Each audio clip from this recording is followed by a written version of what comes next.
Честита нова година! 2020 беше тъпа, останах много раздразнена. Добре сте ми дошли, хороскопът на Алена. За 2021 Козирог, Телец, да му се не види как беше. Петър Байков, Питър Паркър, плет по 5 пъти преплита. Сетих се, да. Овен. В Америка е по-позната като зодия Печка. Телец. Малко се римува с Кюнец, което пък е част от Печка. Близнаци.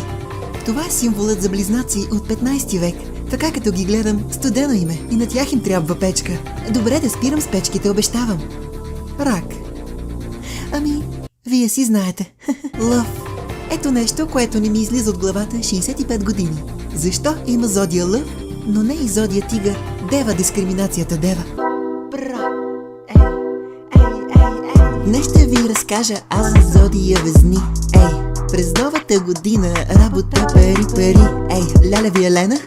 На римите съм цар. Усмивки и любов очакват зодия кантар. Сама го написах. Да изкарам ли албум? Скорпион.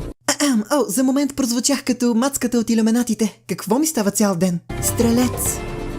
Леле, като заговорих за стрелци, е по-добре да вляза някъде на закрито, че човек никога не знае какво дебне отвън. И сега, нека поговорим за 13-та нечувана зодия, а именно Змиеносец, позната в някои култури като нишесте. Козирог. За тези, които не знаят, това е чисто нов музикален жанр. Рок за кози. Как така няма такъв жанр? Сега ми изкарвате, че си измислям ли? Филипе, казах ти да не ме излагаш пред хората! Водолей.